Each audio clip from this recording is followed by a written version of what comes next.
Hello guys, I am again here to explain the difference between the SN1 and SN2. In the last lecture, I already explained to you in a very much detail about the SN1, and in this lecture, I am going to compare between the SN1 and SN2 and emphasize on the mechanism of SN2 especially. Okay, now first of all, come the difference on the SN1 and SN2. कुछ properties की form में देख लें. What is the properties of SN1 and SN2? SN1 its order is 1. SN1 its order is 1, while in the case of SN2 its order is 2. How can we identify the order of the reaction? I already explained you in the previous lecture, जहां बताया था मैंने slow step और fast step. Slow step को rate determining step कहते हैं. वहां पाए जाने वाले नंबर ऑफ रिएक्टेंट मॉलिक्यूल्स को उस रिएक्शन का ऑर्डर कहते हैं, बता चुका हूं आपको. खास बात, SN1 के प्रोसेस में जो एल्किल हैलाइड का टाइप है वो 3 डिग्री, 2 डिग्री और 1 डिग्री है. 3 degree is most preferable, while SN2 के केस में 1 डिग्री मोस्ट प्रेफरेबल है alkyl halide. It is the second most important difference between the SN1 and SN2. याद करने की ट्रिक, ऑर्डर छोटा है तो एग्जाम्पल बड़ा, और ऑर्डर बड़ा है तो एग्जाम्पल छोटा. Okay, in the case of SN1 जो यहां पर न्यूक्लियोफाइल लिया जाता है, that is N means nucleophile, that is should be neutral. Neutral nucleophile का मतलब वीक न्यूक्लियोफाइल.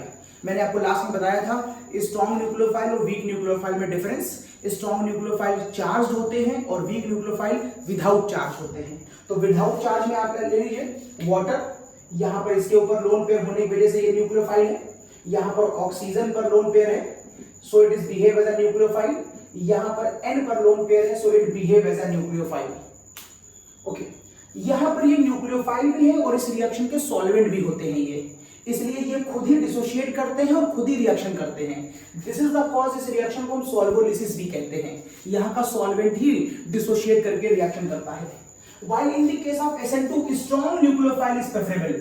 स्ट्रॉन्ग न्यूक्लियोफाइल का मतलब है charge nucleophile. For example water का charge particle OH minus ion होगा, मेथिल अल्कोहल का चार्ज पार्टिकल CH3O माइनस होगा और अमोनिया का NH2 माइनस होगा. तो अगर आपको कभी न्यूट्रल न्यूक्लियोफाइल दिखाई दे, आप SN1 को प्रेफर करिए.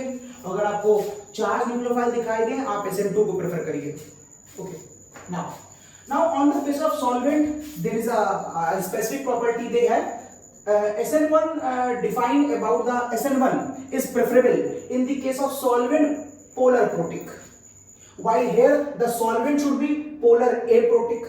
Now what is the difference between the polar? तो आपको मालूम होगा polar means polarity, negative और positive charge. तो polarity तो पानी पे है, अगर मैंने वाटर लिखा है तो मैं आपको पानी की polarity दिखा दे रहा हूं. ये देखिए, पानी पर polarity तो है, negative और positive charge.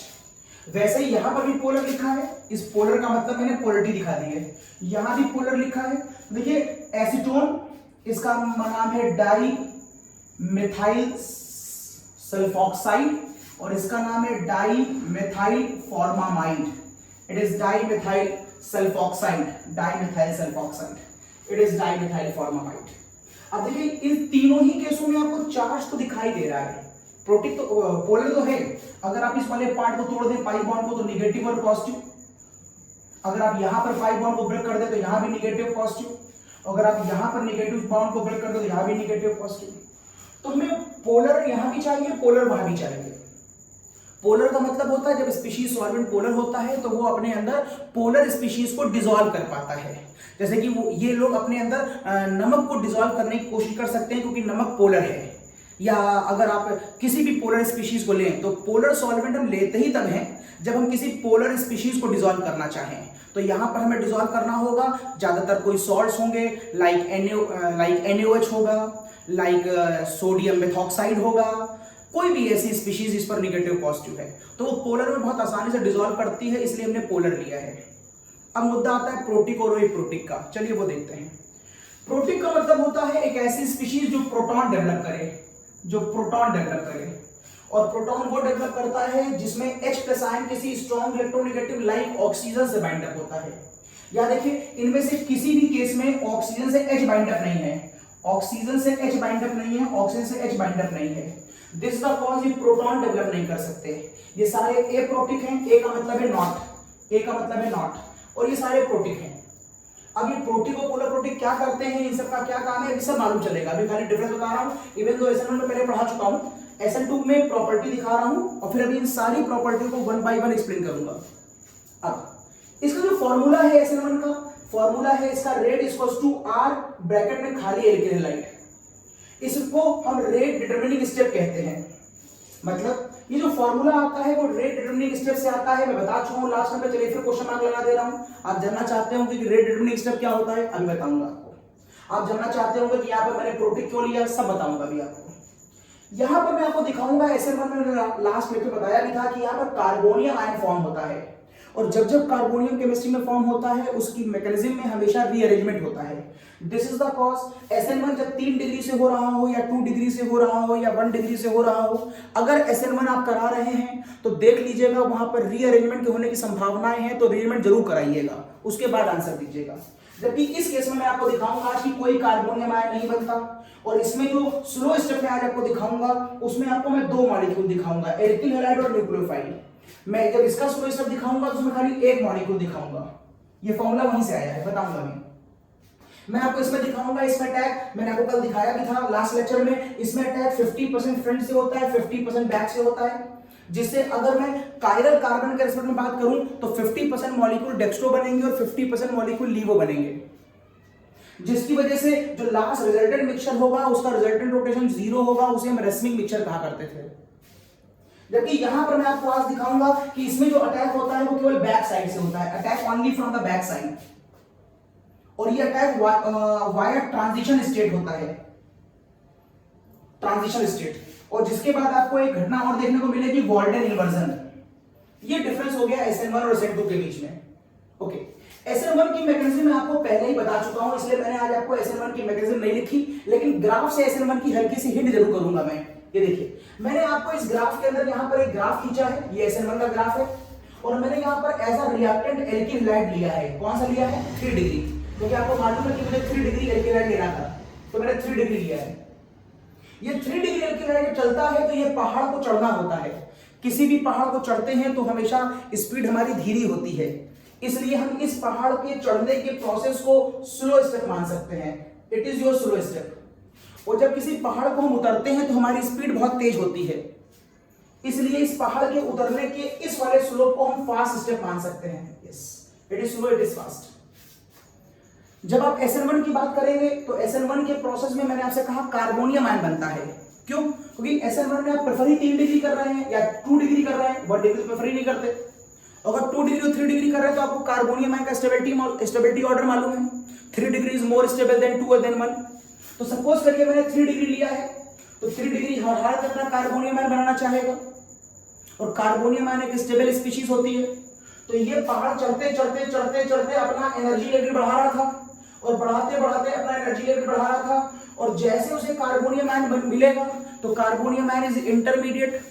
कार्बोनियम आयन बनते ही उसको लगेगा कि कुछ पल के लिए उसमें स्टेबिलिटी आई, एक स्टेशन आया है, आप एक लंबी जर्नी के लिए जा रहे थे, बीच में गाड़ी कहीं ट्रेन रुकती है, आप थोड़ा सा वहां पर लेस एनर्जी में आते हैं, थोड़ा सा रिलैक्स होते हैं, कहीं से पानी वानी लेना है, कुछ खाने पीने के लिए लेना है तो ले लेते हैं आप, इसका मतलब थोड़ा सा वहां स्टेबल होते हैं आप। This is the cause. ये मैंने गड्ढा दिखाया है, इस गड्ढे पे आप थोड़ा स्टेबलाइज हो रहे हैं। गड्ढे का मतलब है थोड़ा सा एनर्जी लेवल बढ़ करके वापस कम आया है, तो ये गड्ढे का मतलब है स्टेबिलिटी बढ़ी है। इस गड्ढे पर कार्बोनियम आयन का अगर आप डायग्राम दिखाएं तो इस गड्ढे पर कार्बोनियम आयन का डायग्राम कुछ ऐसा होता है, ये देखिए, इज समथिंग लाइक दिस, ऐसा कुछ कार्बोनियम आयन होगा, इस तरह का कार्बोनियम आयन आएगा। अब देखिए, जब आप यहां से यहां चढ़ रहे थे, यहां तक जाने के लिए तो प्रोसेस स्लो था, और यहां से लेकर यहां तक कार्बोनियम आयन बना है, इसका मतलब अभी किसी और चीज ने इस एरिया पर अटैक नहीं किया है।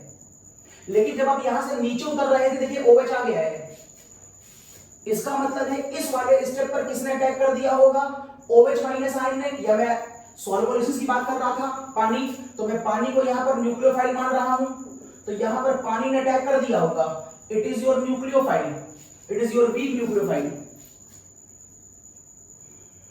क्या जरूरत है आपने वीक न्यूक्लियोफाइल लिया? क्योंकि रेट ऑफ रिएक्शन ऑलरेडी ज्यादा है पहले से ही, आप क्यों ज्यादा और स्ट्रॉन्ग रिएक्शन कराना चाहते हैं? जब पहले से चार्ज स्पीशीज है तो अगर आप वाटर डाल भी देंगे तो वाटर का OH minus ion carbonium ion पे इजीली अटैक कर लेगा, तो आपको किसी कोई खास निगेटिव आयन की आवश्यकता नहीं है। इसलिए मैं न्यूट्रल स्पीशीज से भी अपना काम चला सकता हूं, क्योंकि एक चीज हमको सपोर्ट कर रही है, वो पॉजिटिव है, यहाँ पर लोन पेयर है, अटैक कर देगा, तो आपको निगेटिव लेने की कोई बहुत आवश्यकता नहीं है। इसीलिए मैंने यहाँ पर वीक न्यूक्लियोफाइल रख करके रिएक्शन को अपने में कंट्रोल रखा है। तो 3 डिग्री की बात कर ली, वीक न्यूक्लियोफाइल की बात कर ली। ओके, सॉल्वेंट पोलर प्रोटिक है, प्रोटिक का मतलब मैंने बता दिया है कि वहां पर H+ आयन सभी के अंदर मौजूद है। अब जब ये इस पर अटैक कर देगा तो यहाँ पर रिएक्शन के बाद आखिरी में आंसर ये आएगा। अब यहाँ पर ये फॉर्मूला कैसे आया? मैंने कहा था रेट डिटरमिनिंग स्टेप किसे कहते हैं? स्लो स्टेप को।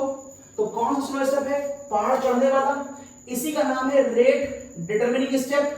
और अकॉर्डिंग टू डेफिनेशन इस स्टेप में पाए जाने वाले नंबर ऑफ रिएक्टेड मॉलिक्यूल उस रिएक्शन का ऑर्डर कहलाएंगे।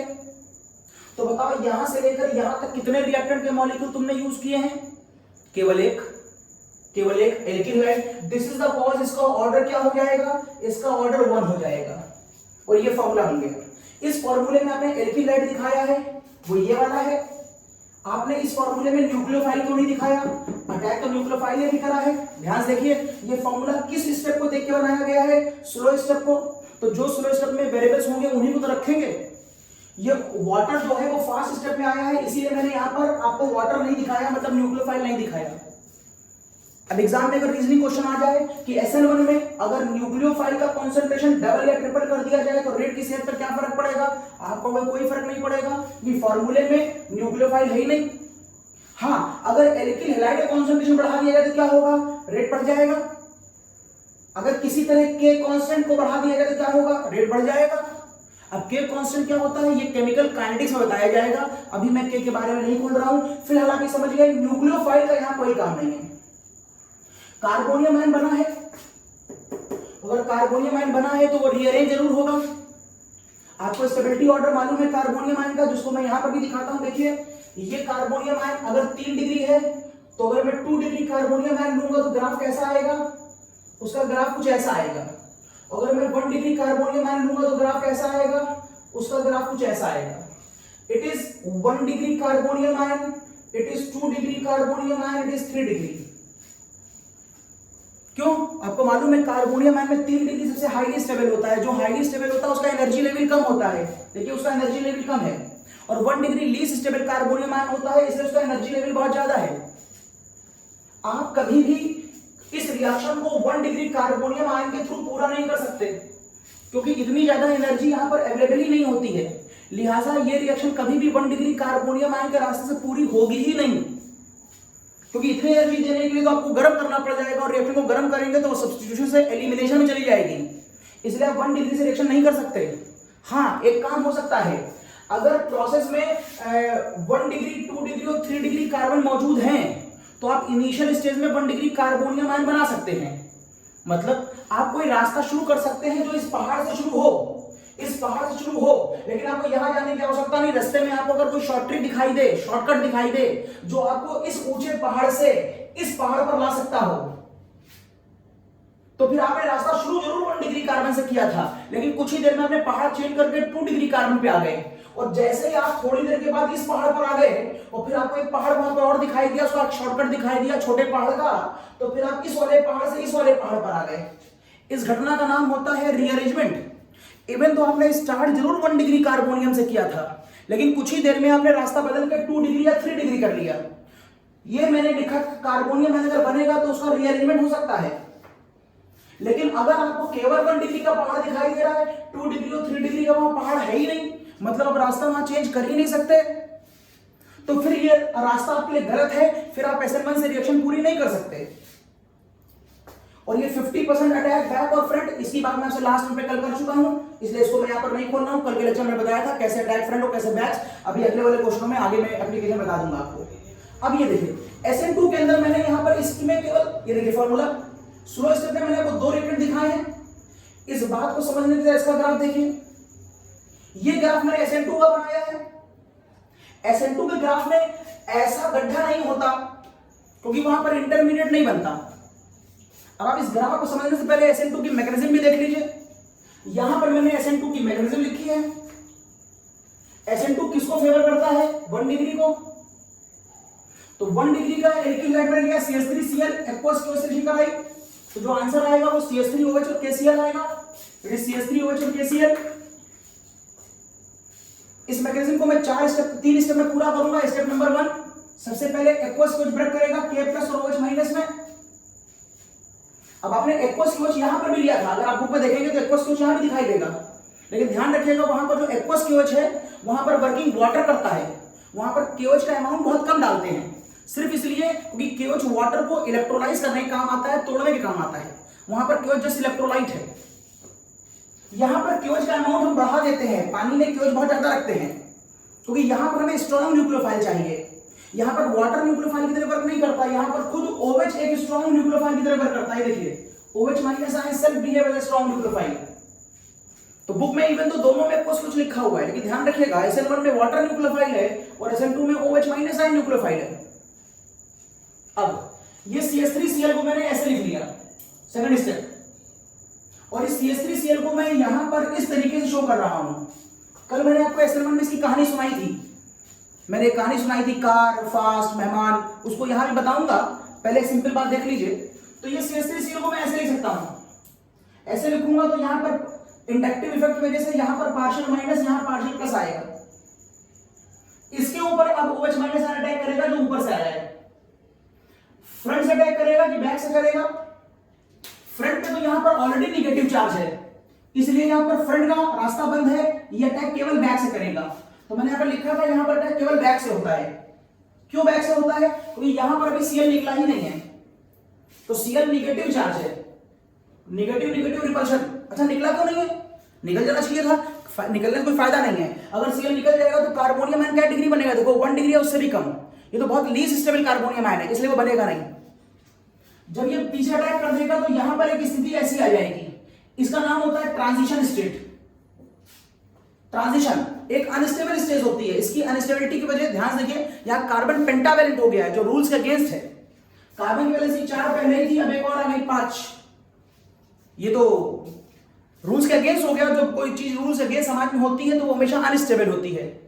अब कौन सी बॉन्ड मजबूत है, कौन सी बॉन्ड वीक है? ये देखिए, इस पर पार्शियल प्लस है, इस पर पार्शियल माइनस है और यहां पर फुल माइनस है। ऑब्वियस फुल माइनस और प्लस में इंटरेक्शन ज्यादा होगा, यहां पर फोर्स ऑफ अट्रैक्शन यहां वाली फोर्स ऑफ अट्रैक्शन से ज्यादा होगा। दुनिया में जब भी कोई चीज बनती है तो वहां से एनर्जी निकलती है, लिहाजा यहां से एनर्जी निकल रही होगी क्योंकि बॉन्ड बनने जा रहे हैं। यहां से निकलने वाली एनर्जी का यूटिलाइजेशन हम इस तरफ की बॉन्ड को तोड़ने में करते हैं। धीरे धीरे ये बॉन्ड बनती जाती है, धीरे धीरे ये बॉन्ड टूटती जाती है। एक समय आता है जब OH वाली बॉन्ड परफेक्ट बन चुकी होती है और Cl यहां से निकल जाता है, Cl निकल गया और वो Cl at the last K पर अटैक करता है KOH के और बाद में बना लेता है KCl। इस वाली स्टेज को मैंने ट्रांजिशन स्टेट कहा है क्योंकि पेंटावैलेंट में लिखा है it is highly unstable due to pentavalency. और जब कोई हाईली अनस्टेबल होता है तो उसकी एनर्जी क्या होती है? बहुत ज्यादा होती है। इस पूरी मैकेनिज्म में सबसे ज्यादा एनर्जी किसकी है? इसकी है। क्यों? क्योंकि वो रूल्स के अगेंस्ट पेंटावैलेंट है। और this is the cause SN2 के मैकेनिज्म में एनर्जी के सबसे टॉप पर मैंने किसे दिखाया है? इस ट्रांजिशन स्टेट को ही दिखाया है। पेंटावैलेंट होता है, हाईली अनस्टेबल होता है। अब कहानी के साथ, ये कार मान लीजिए, कार में एक ड्राइवर है और एक मालिक है, और ये कार है तो बहुत हाई स्पीड से चल रही होगी। कहानी साइंस भी लगा सकते हैं, आयनिक रिएक्शन है, KOH इज आयनिक रिएक्शन, और आयनिक रिएक्शन बहुत हाई स्पीड से काम करती हैं, तो इसलिए आप भी कह सकते हैं पहला रिएक्शन बहुत तेज होगा क्योंकि वो आयनिक है। ऑर्गेनिक रिएक्शन हमेशा वीक होती है और आयनिक रिएक्शन हमेशा तेज होती है, आपको मालूम होगा। तो पहली वाली फास्ट हो गई, और कहानी में कह लो तो वो कार है, ड्राइवर है, फास्ट है, ये देखिए फास्ट है। ये किसी के घर जा रहे हैं, जिसके घर जा रहे हैं उसको पहले से खबर है, और वो ये है। मैंने कल कहा था आपसे एल्किल हैलाइड में 3 पड़ाव होते हैं जीवन में, बचपन, जवानी और बुढ़ापा। That is 1 degree alkyl halide, 2 degree alkyl halide और 3 डिग्री एल्किल हैलाइड। ये 1 डिग्री एल्किल हैलाइड है, या उससे भी छोटा है। इसके अकॉर्डिंग आने वाला मेहमान भगवान नहीं होता, शैतान होता है, इसलिए आने वाले मेहमान का कोई आवभगत करने के मूड में नहीं है। लिहाजा ये पैर फैला के सो रहा है, और कोई काम करने के मूड में नहीं है। इसने कल की तरह कोई पोड़ियां या कचौड़ियां नहीं बनाई। अब मेहमान अंदर ना आए इसके लिए बाहर उसने एक ताला भी लटका रखा है। ताला क्या होता है? एक सिंबल होता है जो आने वाले पर फोर्स और रिपल्शन लगाता है। ताले का कोई और मतलब नहीं होता है। आप चाहें तो ताला मत लगाएं, आप खाली बाहर कोई बोर्ड लगा दें कि आज घर के अंदर कोई नहीं है, वो भी लोग समझ जाएंगे कि रिपल्शन है। आप कोई आदमी खड़ा कर दें जो बता दे भाई कि आज घर के अंदर कोई नहीं है, मींस आप सिंबॉलिक किसी भी तरीके से आने वाले को रिपेल कर सकते हैं। यहां पर रिपल्शन साइंस में निगेटिव रिपल्शन है। OH माइनस आए और ये निगेटिव एक दूसरे को रिपेल करेगा, इसलिए मैं इसे लॉग कह रहा हूं। लेकिन इसको मालूम है, ये मेहमान जो है इसको मालूम है कि जो हमारा ये आदमी है ये बहुत शैतान प्रवृत्ति का है, ये अंदर होगा जरूर, ये उनके रिश्तेदार है तो उनके बारे में मालूम है इनको, इसलिए इन्होंने आगे से अटैक किया ही नहीं है। आगे से इन्होंने नॉक ही नहीं किया, इन्होंने नॉक ही पीछे से किया। घर के अंदर बैक दरवाजे से ले गए। जब बैक दरवाजे से अंदर गए तो इनको सोता हुआ देख लिया कि साहब ये सो रहे हैं, पकड़ लिया। हम तुम्हारे घर आए, घर में तुम्हें ताला मार रखा था, चलो हम आ गए, कुछ पकवान बनाओ, हम मेहमान हैं, चलो बनाओ और खिलाओ। क्योंकि पहले से कुछ बना रखा नहीं है, इसलिए अब इनको धीरे धीरे बनाना पड़ेगा और उसको धीरे धीरे ही खाना पड़ेगा। कल मैंने कहा था बहुत तेज तेज खाएगा, आज तेज की बात नहीं हो सकती। कुछ बना रखा नहीं है, धीरे धीरे बनेगा, धीरे धीरे खाएगा। ये धीरे से सो रहा था, सोने के लिए कोई स्पीड तो होती नहीं है, धीरे सो रहा था। ये सो रहा था, ये यहाँ पर धीरे से खाना खा रहा था और खाते खाते धीरे से इसका पेट भर गया और सीएल निकल गया। ध्यान से देखिए, ये पूरा स्टेप स्लो स्टेप है, ये पूरा स्टेप स्लो स्टेप है। और आप ये भी कह सकते हैं ये पूरा स्टेप ऑर्गेनिक है। ऑर्गेनिक स्टेप हमेशा स्लो स्टेप होता है, स्लो स्टेप ही रेट डिटरमिनिंग स्टेप होता है। देखिए इस स्टेप में यहां से लेकर यहां तक कितने लोगों ने काम किया, एक एल्किल हैलाइड और एक न्यूक्लियोफाइल, दोनों ने यहां पर काम कर दिया है। ये देखिए यहां पर स्लो स्टेप कौन सा है? ये पहाड़ चढ़ने वाला स्टेप स्लो है, this is your slow step. और ये है आपका फास्ट स्टेप। स्लो स्टेप का नाम होता है रेट डिटरमिनिंग स्टेप। देखिए कितने लोग हैं इसके अंदर, एक तो खुद ये एल्किल हैलाइड और देखिए ऊपर आते आते CH3 Cl तो है ही और साथ में ये OH भी आ गया। इसका मतलब यहीं पर अटैक किसने कर दिया है? OH ने। इसका मतलब इस स्टेप पे दो लोग हैं, एक ये और एक ये। स्लो स्टेप में अगर एक मॉलिक्यूल होगा तो ऑर्डर 1 और स्लो स्टेप में अगर दो मॉलिक्यूल होंगे तो ऑर्डर 2। इसीलिए मैंने इसके फॉर्मूले में एल्किल हैलाइड भी लिखा है और न्यूक्लियोफाइल भी लिखा है। ये एल्किल हैलाइड है और ये न्यूक्लियोफाइल है। अगर दोनों लिखा है तो रिएक्शन का रेट दोनों पे डिपेंड करेगा।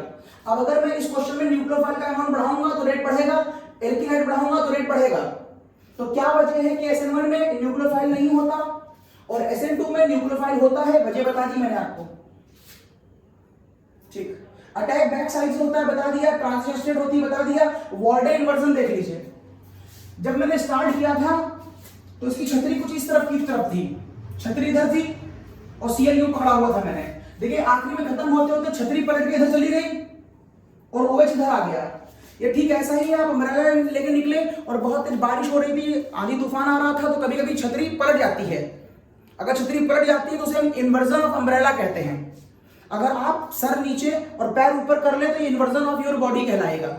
कभी आपके कपड़े पैंट शर्ट उल्टी होती है तो हम लोग उसको C1 ऊपर कर ले, उसको सही करते हैं, अपने अकॉर्डिंग मैनेज करते हैं, तो हम कहते हैं कि हमने उसको क्या कर दिया? इन्वर्जन ऑफ क्लॉथ कर दिया, इन्वर्जन हो गया। किसी भी चीज को पूरा का पूरा पलट देना इन्वर्जन कहलाता है। ये ऐसे है, यूं कर दीजिए, इन्वर्जन ऑफ पेन हो गया। इसका मतलब है ये ऐसे था, मैंने इसको ऐसे कर दिया, इस घटना का नाम इन्वर्जन कहलाता है। और उसको देखने वाला पहला साइंटिस्ट गोल्डन था। इस रिएक्शन के बाद आखिरी में क्या बचा? यहां पर Cl और यहां पर क्या बचा? K। अगर K और Cl आपस में मिलेंगे तो ये भी एक आयनिक रिएक्शन है और अगर ये आयनिक रिएक्शन होगी तो ये भी फास्ट होगी। कुल मिला के पहली आयनिक रिएक्शन फास्ट, आखिरी आयनिक रिएक्शन फास्ट और मिडिल की ऑर्गेनिक रिएक्शन स्लो है। और इस ग्राफ में मैंने खाली इस ग्राफ में यहां से लेकर यहां तक आपको स्लो स्टेप ही दिखाया है, यहां से लेकर यहां तक का स्टेप स्लो है। आपको स्लो स्टेप पे ध्यान देना है, वो रेट डिटरमिनिंग स्टेप है। ये पूरी बात मैंने आपको बता दी SN1 SN2 की। इसके बाद मैं एग्जांपल दूंगा, इसका स्नैपशॉट ले लीजिए। मैं आगे चलता हूं और बताता हूं इसी के अंदर स्टीरियो केमिस्ट्री को कैसे ऐड कर सकते हैं। बताता हूं इसी में वेज डैश, इसी में बताता हूं फिशर प्रोजेक्शन, इसी में बताता हूं आपको न्यूमैन प्रोजेक्शन, इसी में बताता हूं मैं आपको सी हॉर्स और सबको एक दूसरे में इंटर कन्वर्जन, इसी हेडिंग से जोड़ के दिखाता हूं। स्क्रीनशॉट लीजिए।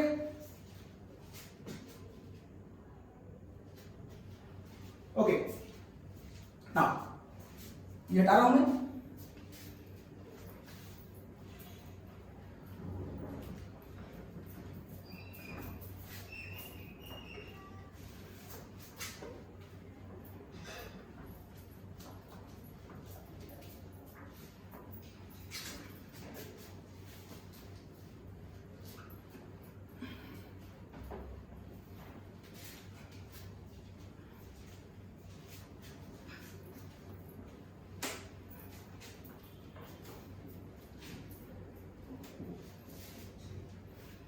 Okay, now let's see my first question.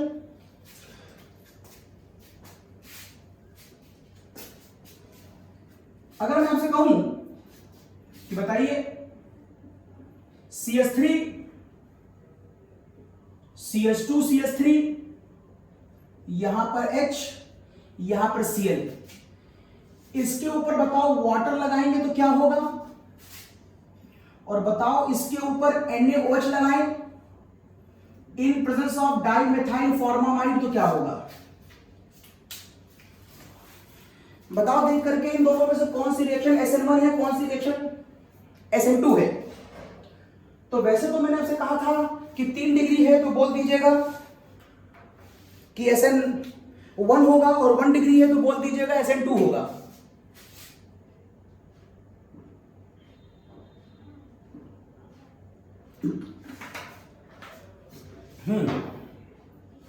लेकिन मैंने जानबूझ के इस बार आपको जो क्वेश्चन दिया है वो 2 डिग्री से दिया है। इट इज 2 डिग्री कार्बन, इधर भी कार्बन इधर भी कार्बन, तो हैलाइड है 2 डिग्री। जो 2 डिग्री होता है वो SN1 SN2 दोनों पे काम करता है। अब आपको ये देखना है कि आपके और सपोर्टिंग फैक्टर कैसे काम कर रहे हैं। ये वीक न्यूक्लियोफाइल है, अगर ये वीक न्यूक्लियोफाइल है तो ये आंसर SN1 के थ्रू देगा, जबकि यहां पर NaOH में निकलने वाला OH minus ion strong nucleophile होगा, इसलिए इसका आंसर SN2 के थ्रू आएगा। SN1, जैसे आप SN1 के बारे में सोचते हैं आपको तुरंत याद आता है कि यहां पर तो एक कार्बोनियम आयन भी बनता है। This is the cause Cl बाहर निकलेगा, और अब आपको कुछ इस तरीके का एक कार्बोनियम आयन बनता हुआ दिखाई देगा।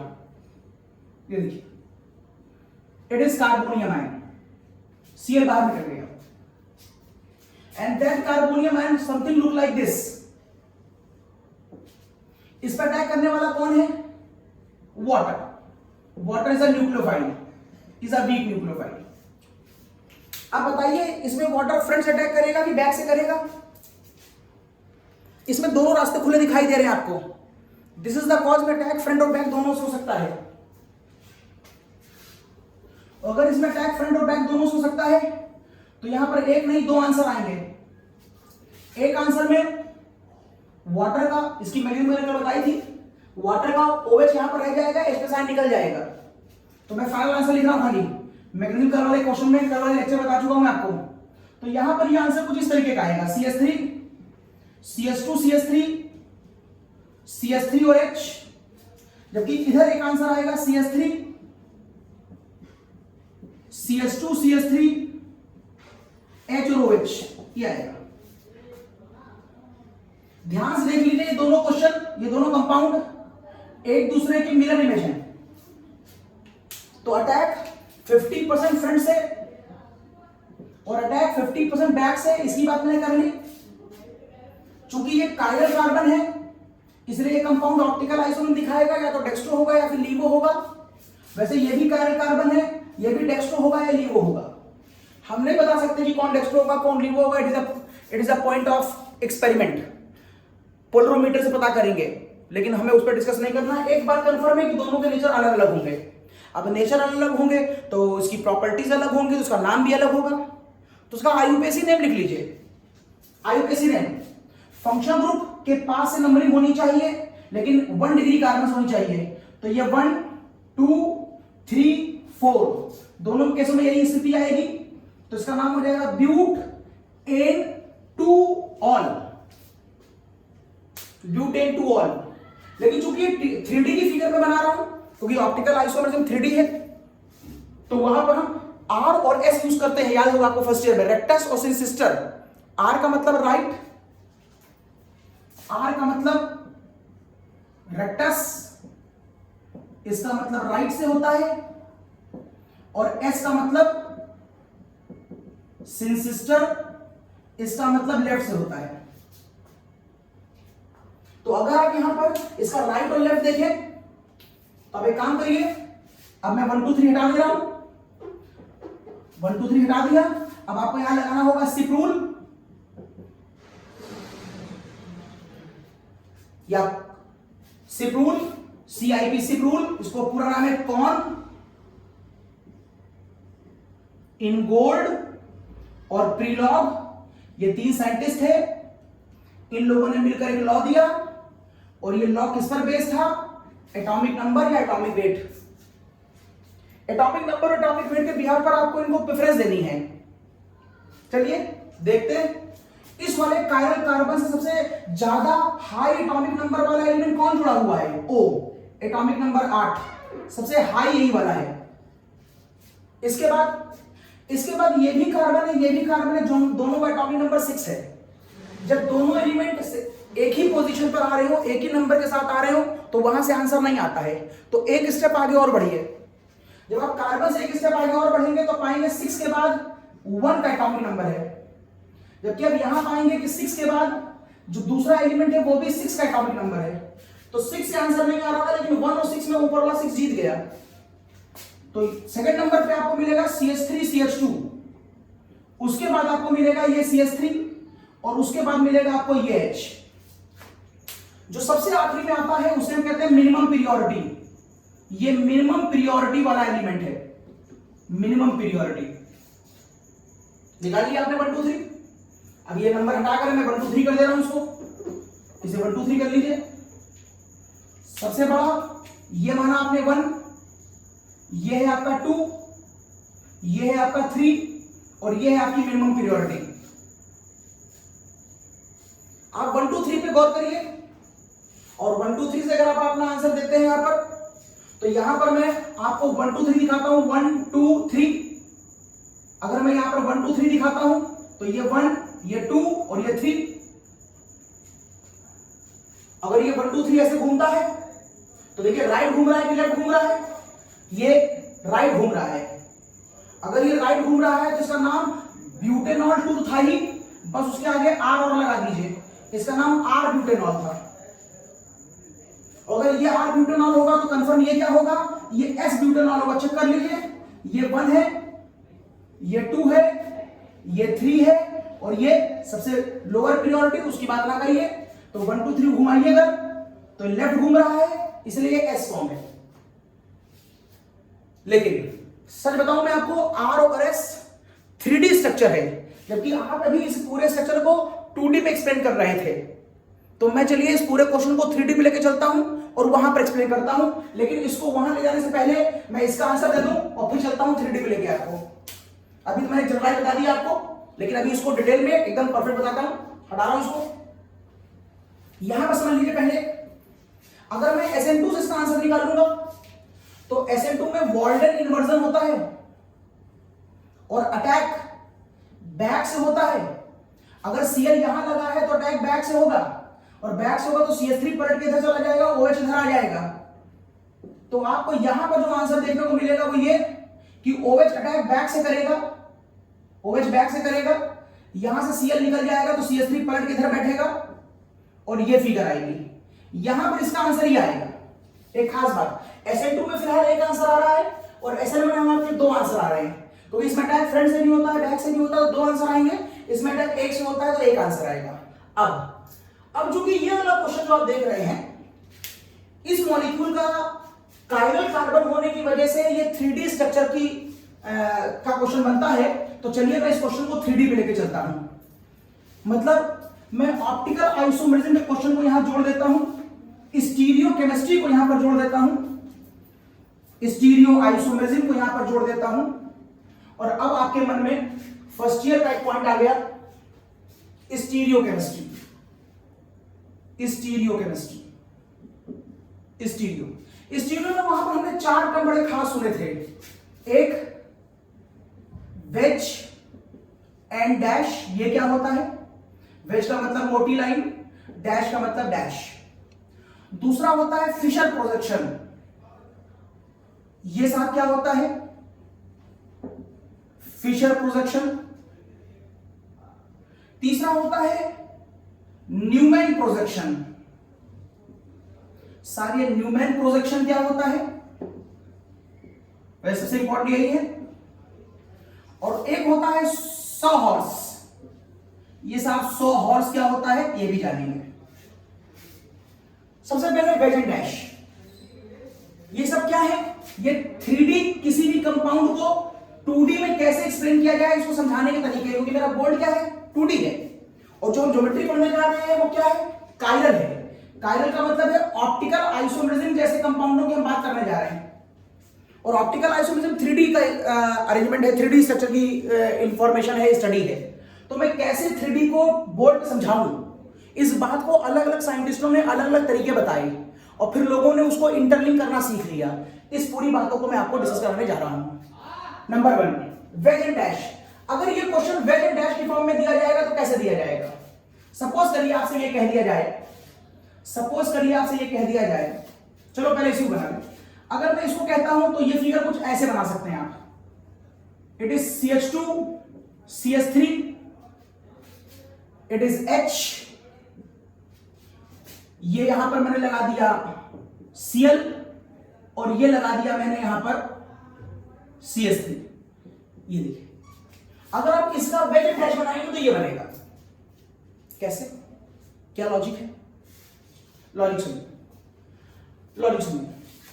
ये जो वेज एंड डैश है, सबसे पहले समझ लीजिए 3D स्ट्रक्चर है जो बोर्ड पे बनाया गया है, मतलब 2D में समझाया जा रहा है।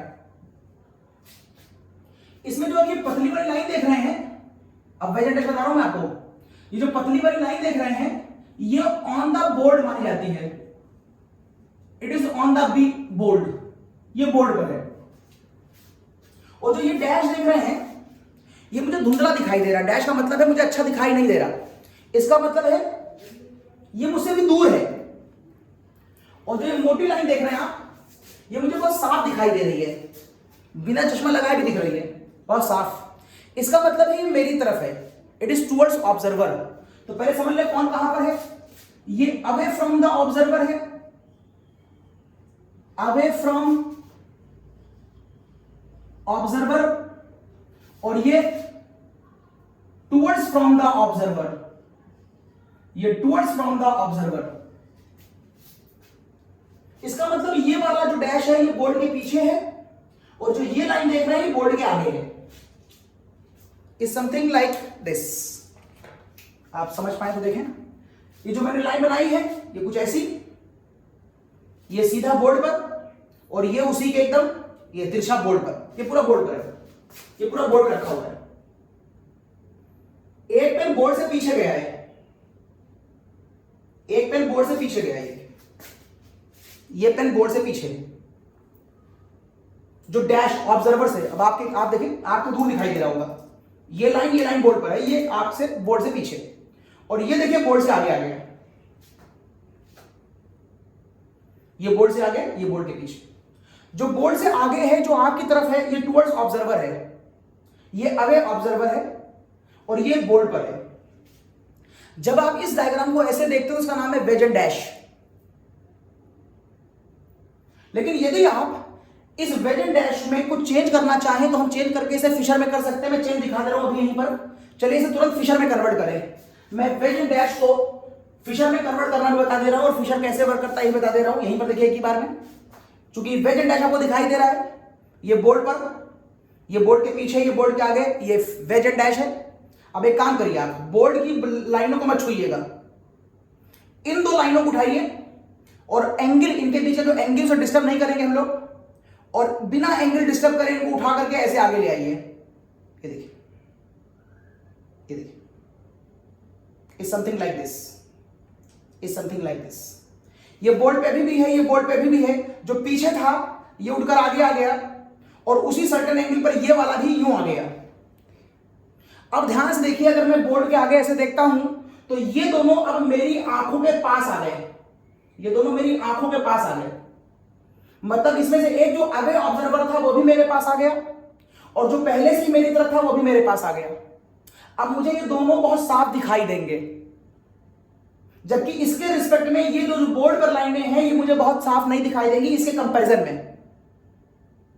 इसलिए अब मैं इन दोनों लाइनों को मोटी लाइन से बनाऊंगा और इसको पतली लाइन से बनाऊंगा और इस डायग्राम का नाम होता है फिशर प्रोजेक्शन। ये है Fischer projection. Wedge and dash और फिशर में क्या अंतर है फिर से देखिए। ये लाइन ऐसे बनी हुई थी, ये बोर्ड पर थी, अभी मैं दिखा रहा हूं आपको वेज एंड डैश। ये पीछे था, ये आगे था। अगर ऐसी फिगर है तो ये है वेज एंड डैश। कुछ बोर्ड पर है, कुछ पीछे है, कुछ आगे है। अब इसे फिशर में लेके जाओ। अगर आप इसे फिशर में लेके जाएंगे तो पहले इसको पकड़िए और उसको उठाकर एक सर्टेन एंगल पे मोड़ दीजिए, बस ऐसे। ये देखिए, अब देखिए आगे से, अब ये दो लाइनें आगे आ गई हैं। ये पीछे था, ये आगे आ गया, और ये जो इधर था वो इधर आ गया, लेकिन दोनों हैं आगे टुवर्ड्स ऑब्जर्वर। अब ये मुझे बहुत साफ दिखाई देंगे, ये मुझे हल्के दिखाई देंगे कंपैरेटिवली।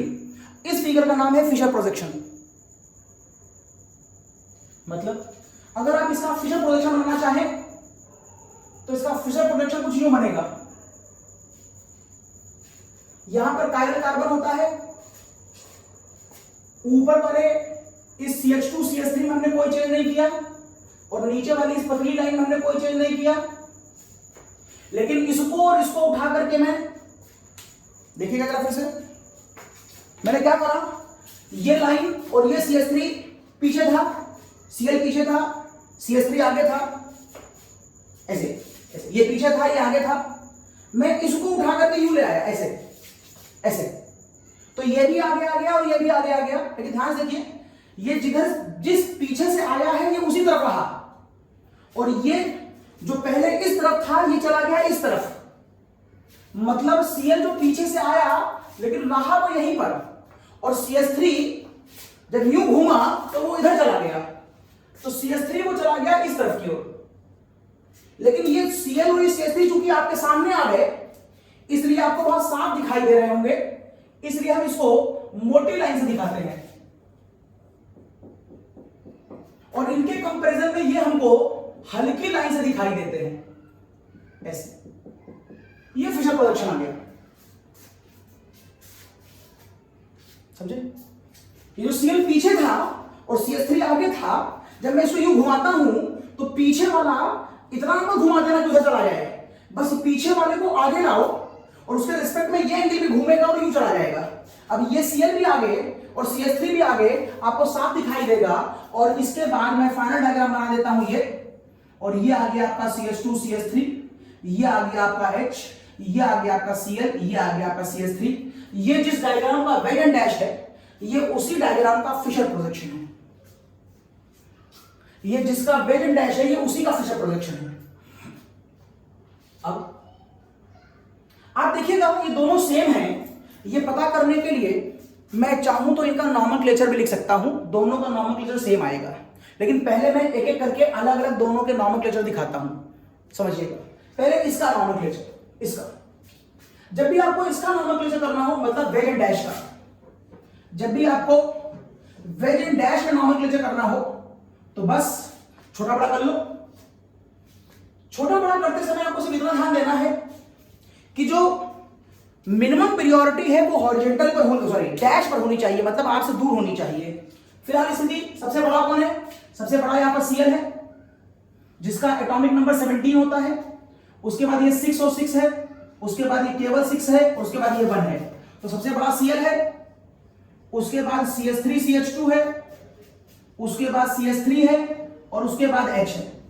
मतलब वैसे तो मिनिमम प्रायोरिटी ये है, लेकिन मिनिमम प्रायोरिटी डैश होनी चाहिए, जो अभी डैश पर नहीं है। तो जब भी आप इस कंपाउंड का आंसर दें तो पहले इसको मिनिमम प्रायोरिटी को डैश पर ले जरूर आए, तभी आंसर दें इसका। तो इसको डैश पे लाने का तरीका क्या हो सकता है? ये जो आपको ऊपर खड़ा डंडा दिखाई दे रहा है, इसको यहां से पकड़ो, सर कान पकड़ लो और ऐसे घुमा दो, ऐसे घुमाओ। जब इसको आप घुमाओगे तो देखो ध्यान से, तो आपको लगने को ये लग सकता है, इस वाले थोड़ा समझाने के लिए मैं इस वाले डैश को यहां बिना यहां दिखाता हूं आपको उससे कोई फर्क नहीं पड़ता।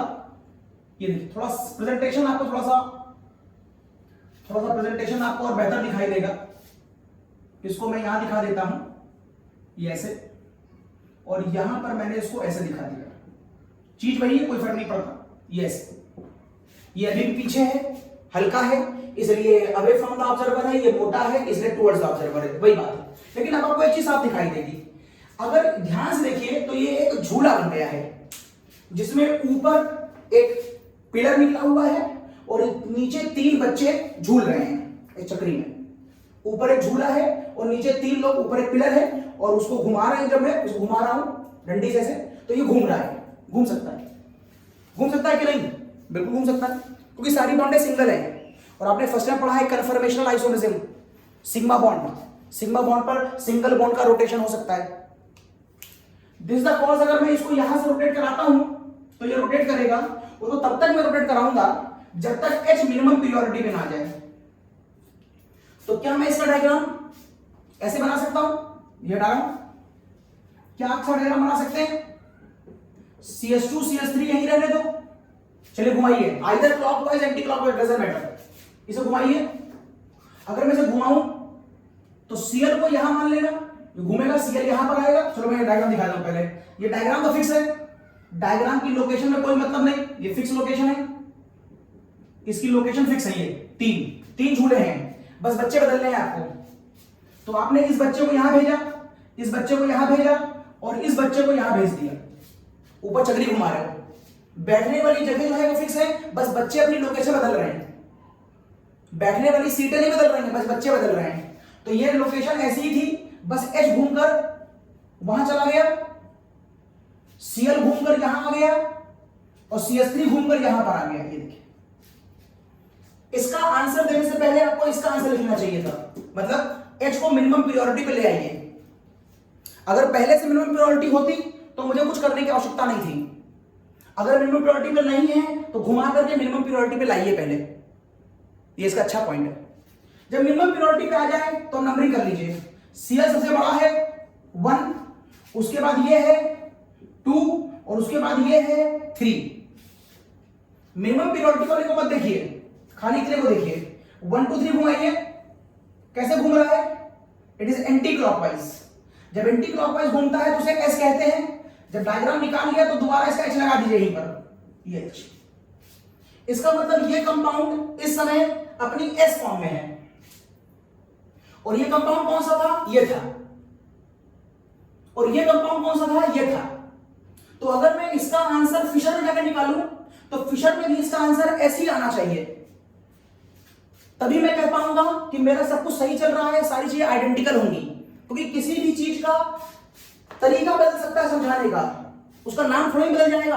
अगर कोई कंपाउंड यहां पर ऐसा है तो यहां भी ऐसा होगा, यहां भी ऐसा होगा, यहां भी ऐसा होगा, बस समझाने के तरीके अलग अलग है। जरा चेक करिए वो ऐसे कि नहीं, चेक करिए वो ऐसे कि नहीं, आप समझिए। यहां पर भी हम मिनिमम पीरियोडिटी को ऑब्जर्वर से दूर रखते हैं, जैसे यहां पर भी हमने मिनिमम पीरियोडिटी को ऑब्जर्वर से दूर रखा था। अब अगर वहां देखिए मिनिमम पीरियोडिटी कौन है? ये नंबर 1 है, ये नंबर 2 है, ये नंबर 3 है और ये नंबर 4 है और यही आपकी मिनिमम पीरियोडिटी है और ये आपके ऑब्जर्वर से दूर होनी चाहिए।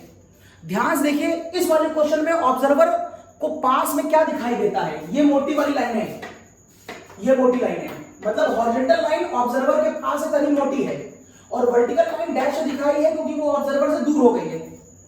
और ये देखिए यहां पर H वर्टिकल लाइन पे बैठा हुआ है और वर्टिकल लाइन को आपने डैश से दिखाया है, it is away from the observer, मतलब ये अवे फ्रॉम ऑब्जर्वर होनी चाहिए और अवे फ्रॉम ऑब्जर्वर पे है भी। अगर नहीं होगी तो क्या करेंगे बताएंगे भी, फिलहाल ये है। तो आप फिलहाल H को छुपा लीजिए, बाकी बच्चे से आंसर दीजिए तो आपको ये दिखाई देगा 1 2 3। अगर आप देखें अभी 1 2 3 तो एंटी क्लॉकवाइज घूम रहा है, मतलब ये एस फॉर्म हुई और उसके बाद अगर लगा दीजिए सर ये एस फॉर्म है और सर ये भी एस फॉर्म थी। इसका मतलब इस कंपाउंड को चाहे आप फिशर में दिखाइए और इस कंपाउंड को चाहे आप वेज एंड डैश में दिखाइए। वेज एंड डैश में खास बात है कि मिनिमम पीरियोडिटी को डैश पे होना चाहिए, अगर नहीं है तो झूला पकड़ के उसे तब तक घुमाओ जब तक मिनिमम पीरियोडिटी डैश पे ना आ जाए, तब उसका आंसर दीजिए। इससे फिशर बना लीजिए। अच्छा एक और शॉर्ट टिप बता दे रहा हूं आपको, चलो पहले बता दूं, इससे फिशर बना लीजिए। फिशर का जो लॉजिकल पॉइंट बताया मैंने, ये पीछे घुमाइए, यू लाइए, अब ये दोनों आपके ऑब्जर्वर के पास आ जाएंगे, मोटी लाइन से दिखाइए, ये दूर, ये लाइन दूर हो जाएगी वर्टिकल वाली आपके कंपैरिजन में, इनके कंपैरिजन में। अब एच कहां बैठा हुआ है? मिनिमम पीरियोडिटी पर है, आर से दूर है, तो इसको छुपा लीजिए। बाकी तीन का आंसर देखिए, एस आ रहा है तो इस बोल दीजिए। अब क्या कुछ और क्वेश्चन हम लगा सकते हैं जिससे हम समझ पाए कि कैसे हम वेज एंड डैश का आंसर फिशर प्रोडक्शन में बहुत जल्दी जल्दी ला सकते हैं। यस, सपोज करिए मेरे पास एक फिगर यूं हो, यहां पर मैंने लगा रखा है एक एच, और यहां पर एक मोटी लाइन है मेरे पास सीएल की, यहां पर एक है मेरे पास एच, और यहां पर एक मोटी लाइन है मेरे पास OH की, यहां पर मेरे पास है एक सीएल, और यहां पर एक मोटी लाइन है मेरे पास कार्बोक्सिलिक की, यहां पर CH3 लिखा है और यहां पर CH3 लिखा है। चलो जल्दी से इसको फिशर में कन्वर्ट करो, इस कंपाउंड को जल्दी से फिशर में। आपको कुछ नहीं करना है, जैसे टेढ़ी बड़ी पतली लाइन है वही बोर्ड पर है। कौन सी लाइन बोर्ड पर होती है? ये पतली वाली लाइन बोर्ड पर होती है। बस पतली वाली लाइन को सीधा स्ट्रेट खींच दो, इस डायग्राम को सीधा स्ट्रेट खींच दो। बस एक कायरल यहां पर था, एक कायरल यहां पर था, एक कायरल यहां पर था, तो 3 कट बना दो। और देखो एक कायरल ये आ गया, एक कायरल ये आ गया, और एक कायरल ये आ गया। ऊपर CH3 नीचे CH3 है, वो लगा दो। अब ट्रिक बताता हूं आंसर निकालने के लिए। अब वो लॉजिक नहीं बताऊंगा, ट्रिक देखिए। अब देखिए इस स्ट्रेट लाइन के इस तरफ आपको ये 2 लोग दिख रहे हैं, इस स्ट्रेट लाइन के इस तरफ आपको ये 2 लोग दिख रहे हैं, और इस स्ट्रेट लाइन के इस तरफ आपको ये 2 लोग दिख रहे हैं। इन 2 लोगों में से हर बार एक डैश लाइन है और एक हार्ड लाइन है। करना क्या है, डैश लाइन जिस तरफ है उस तरफ रहने दो और हार्ड लाइन को पलट दो। लॉजिक भी है, जब यूं पलटते थे तो पीछे वाली लाइन आगे आती थी और जो हार्ड वाली है उधर चली जाती थी, लिहाजा ये H इधर ही रह जाएगा और CL पलट के इधर चला जाएगा। जब फिगर इस तरफ की ओर आपको दिखाई दे, तो जब आप इसको पलटेंगे ऐसे, तो जब आपकी फिगर यूं है तब यूं लाएंगे, तो ये हार्ड लाइन इधर चली जाएगी और पीछे वाली लाइन आगे आ जाएगी, तो आपकी H आपको यहां दिखाई देगा और OH यहां दिखाई देगा। ये फिर से इस तरफ आ गई है, आपको फिर यूं घुमाना पड़ेगा, तो ये वाली लाइन इधर ही रह जाएगी CL वाली, और COOH इधर चला जाएगा। वैसे एक लॉजिक और है मेरे पास, वो देखिए, आप वो भी लगा सकते हैं। एक ट्रिक और है मेरे पास, वो मैं यहां बताता हूं आपको। जब कभी आपको इसका आंसर निकालना हो तो अपनी आंखों को हमेशा इसके बीच ले जाइए, अपनी आंखें यहां ले जाइए। जब आप फिशर बनाना चाहें, इससे जब आपको वेज और डैश शेप फिशर बनाना हो तो यही तो मेरे काम के हैं, बस यही अपनी आंखें ले जाइए। जब अपनी आंखें ले जाएंगे आप तो यही खड़े होंगे ऐसे, यहां से देखेंगे। जब आप यहां से देखेंगे तो ये आपको राइट दिखेगा और ये आपको लेफ्ट दिखेगा। ये आप बीच में है, ये राइट ये लेफ्ट, ये राइट ये लेफ्ट। तो बस यहां पर आओ, यहां पर आओ, जो राइट पर है उसे राइट पे कर दो, जो लेफ्ट पर है उसे लेफ्ट पे कर दो। इसका मतलब ये हुआ कि इस वाली फिगर में मैंने एक स्ट्रेट लाइन बनाई, इट इज CH2 CH3, ये बनाया मैंने CH3। जब मैं यहां पर था तो ये चला गया मेरा इधर H, ये CL। एक्चुअल में ये डायग्राम जो था वो इसका था ना, उसके बाद मैंने इसको सही कर लिया, ये फिगर है। तो मैंने आपसे कहा कि अगर आप अपनी आंखों को यहां पर लेके जाएं तो यहां पर H, यहां पर CL। H आपके राइट पर है तो आपके राइट पर, CL आपके लेफ्ट पर है तो आपके CL लेफ्ट पर। यहां पर आइए, अपनी आंखें यहां लेके जाइए। अब आप अगर यहां से देखेंगे तो ये आपका राइट है, ये आपका लेफ्ट है, तो देखिए आपके राइट पर और आपके लेफ्ट पर। अपनी आंखें यहां लगाइए, अपनी आंखें यहां लगाइए। अब देखिए यहां से ये मेरा राइट है, ये मेरा लेफ्ट है, दिस इज द कॉज, ये मेरे राइट पर है, ये मेरे लेफ्ट पर है। अपनी आंखें यहां लगाइए और अब यहां से देखिए, ये मेरा राइट है, ये मेरा लेफ्ट है, तो देखिए ये मेरा राइट है और ये मेरा लेफ्ट है। ओके, तो ये बताया मैंने आपको कि किस तरीके से आप वेज एंड डैश को फिशर में ला सकते हैं। एक स्नैपशॉट लीजिए, मैं आगे चलता हूं।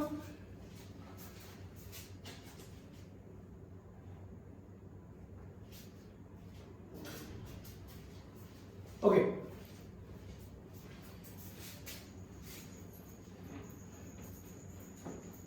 एक दो बातें और देखें इसमें काम की है हमारे।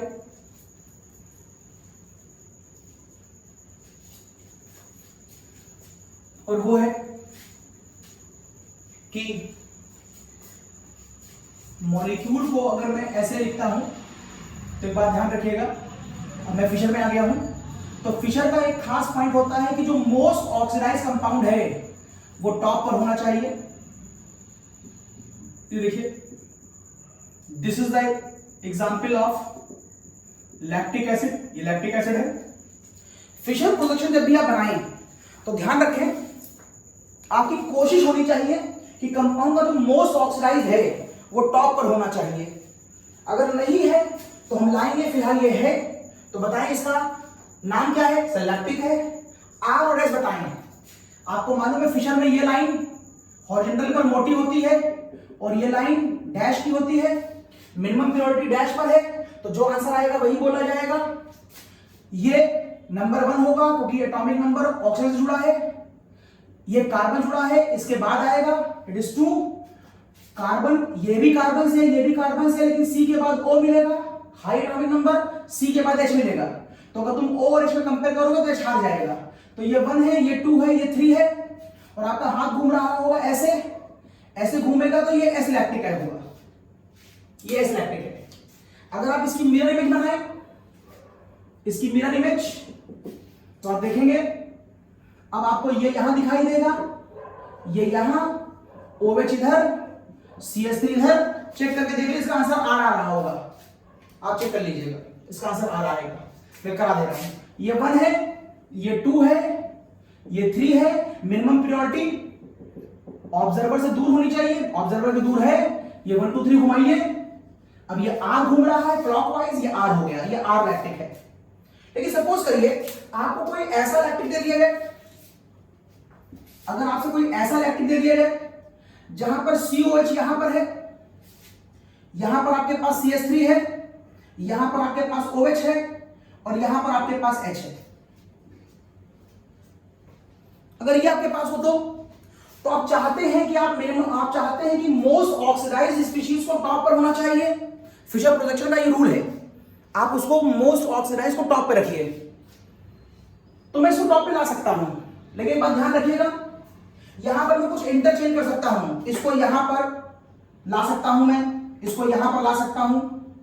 लेकिन एक खास बात है, सुनिएगा, मैं क्या कर सकता हूं, क्या नहीं कर सकता हूं।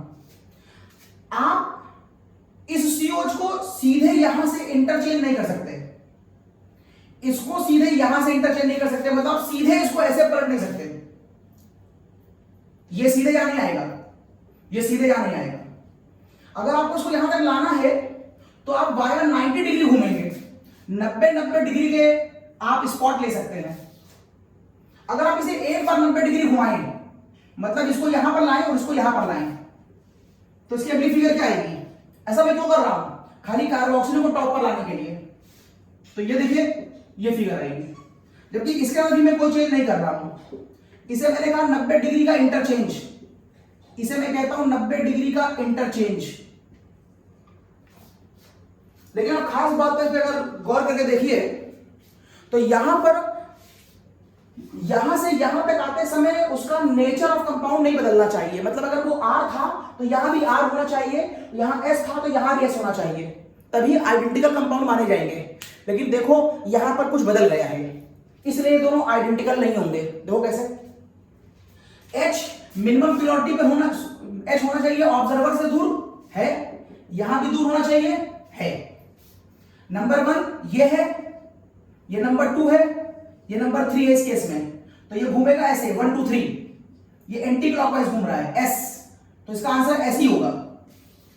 यहां देखिए, ये 1 है, ये 2 है, ये 3 है, यहां पर ये घूम रहा है ऐसे, यहां ये घूम रहा है ऐसे, और ये देखिए ये क्लॉकवाइज घूम रहा है, ये आंसर R आ रहा है। इसका मतलब है फिशर प्रोजेक्शन में अगर आप 90 डिग्री पर केवल एक बार कोई पेयर चेंज करते हैं तो ऐसा करने पर उस कंपाउंड की आइडेंटिकल प्रॉपर्टी खत्म हो जाती है, एक नया कंपाउंड बन जाता है। लेकिन मैं इससे नया नहीं, मुझे तो यही कंपाउंड चाहिए, तो मैं काम करूंगा, इसमें 90 डिग्री का एक चेंज और मारूंगा, एक बार 90 डिग्री का इंटरचेंज और कर दीजिए, देखिए क्या होगा। जिसको चेंज कर चुके उसे मत करिएगा, इसको वापस मत ले आइएगा। चलिए एक इंटरचेंज में चाहो तो यहां से यहां पर, तो यहां पर कार्बोक्सिलिक आ चुका है, यहां पर तुम चाहो ये इंटरचेंज कर दो, तुम चाहो ये इंटरचेंज कर दो, और तुम चाहो ये इंटरचेंज कर दो, कोई भी एक कर दो, आंसर में कोई बदलाव नहीं आएगा। मैं ये इंटरचेंज कर दे रहा हूं, देखिएगा ये कर चुका हूं मैं, वैसे आप ये भी कर सकते थे। आप ये वाला मत करिएगा, उससे तो ऑक्सीडाइज स्पीशीज से नीचे आ जाएगी, मुझे चाहिए ही नहीं, तो मैं ये कर दे रहा हूं। अगर आप ये करेंगे तो फिगर आएगी ऊपर कार्बोक्सिलिक, यहां पर CH3, यहां पर H और नीचे आ जाएगा OH। ध्यान से देख लीजिए, ये वाली लाइन ऑब्जर्वर से दूर है और ये वाली लाइन ऑब्जर्वर के पास होती है फिशर में। अब एक खास बात समझ लीजिए, पहली बात तो जो मिनिमम प्रायोरिटी ऑब्जर्वर से दूर होनी चाहिए वो ऑब्जर्वर के पास आ गई है। जब ऐसा हो कि मिनिमम प्रायोरिटी ऑब्जर्वर के पास आ जाए, तो यदि आंसर आपका R आए तो S बोल दीजिएगा और S आए तो R बोल दीजिएगा, आंसर पलट जाएगा। क्योंकि सही आंसर तब आता है जब मिनिमम प्रायोरिटी वर्टिकल पर हो, वर्टिकल का मतलब है ऑब्जर्वर से दूर हो, डैश लाइन पर हो, तब आंसर R आएगा तो R बोलोगे, S आएगा तो S बोलोगे। लेकिन अगर मिनिमम प्रायोरिटी यहां ना आकर इधर या इधर आ जाए तो आपको आंसर का उल्टा बोलना है, क्योंकि आपकी लोकेशन भी उल्टी हो चुकी है। अब ध्यान से देखिए, इस रूल को फॉलो करिए, आंसर पहला वाला ही आपको दिखाई देगा। ये नंबर 1 है, ये नंबर 2 है, ये नंबर 3 है, ये छुपा लो भी, ये 1, ये 2, ये 3। तो आप यूं घुमाएंगे हाथ, अगर आप यूं हाथ घुमाएंगे तो हाथ घूम रहा है R, हाथ घूम रहा है R, लेकिन मैंने ध्यान दिया H ऑब्जर्वर की तरफ है, तो जो आंसर आएगा उसका उल्टा बोलोगे तो आंसर बोलोगे S। ये देखिए आंसर आपका पहला वाला भी S था। इसका मतलब है अगर किसी कंपाउंड में 90-90 डिग्री के दो इवेंट चेंजेस किए जाएं, ये इवेंट चेंजेस 2 बार करो, 4 बार करो या 6 बार करो, डजंट मैटर, 90-90 के आप 2 बार, 4 बार या 6 बार करेंगे तो आंसर का नेचर और स्पीशीज का नेचर स्टार्टिंग का सेम आएगा। अगर आपने ऑड चेंज किए 90-90 के 1, 3 या 5, 1, 3 या 5, तो आंसर हमेशा बदल जाएगा। ये S होगा तो ये R मिलेगा, R होगा तो S मिलेगा। लास्ट पॉइंट, 180 डिग्री का यदि कभी आप कोई चेंज कर देते हैं एक बार कंपाउंड में, किसी कायल कार्बन में, देखिए ये 180, तो 180 डिग्री चेंज करने पर कंपाउंड का नेचर रेजिस्ट रहता है, उसका नेचर चेंज नहीं होता। तो फिशर में मैंने 3 बातें बताई हैं। एक तो आप यहां से यहां सीधे इंटरचेंज नहीं कर सकते, सीधे इंटरचेंज नहीं होगा। अगर आपको ये यहां लाना है तो घुमाकर 90-90 डिग्री पे लाओगे, ये पहला पॉइंट। दूसरा, आप 90 डिग्री के अगर एक चेंज करेंगे तो आंसर के तो कंपाउंडों के नेचर में बदलाव आएगा, R होगा तो S हो जाएगा, S होगा तो R हो जाएगा। लेकिन हम ऐसा करना नहीं चाहते, हमें तो आइडेंटिकल फिगर चाहिए, इसलिए 90 डिग्री के 2 चेंज मानेंगे। ये सब हम तब करते हैं जब हम H को मिनिमम प्रायोरिटी को ऑब्जर्वर से दूर ले जाने की कोशिश कर रहे हो, मोस्ट ऑक्सीडाइज्ड स्पीशीज को टॉप पर ले जाने की कोशिश कर रहे हो, इन सब कामों को करने के लिए इसकी आवश्यकता पड़ती है। और यही पर हम एक बात और सीख गए कि 180 डिग्री 90-90 के 2 का मतलब 180 डिग्री का एक बार चेंज मारेंगे तो वापस आपको सेम आइडेंटिकल फिगर मिलेगी। इसका स्नैपशॉट लीजिए, आगे चलता हूं।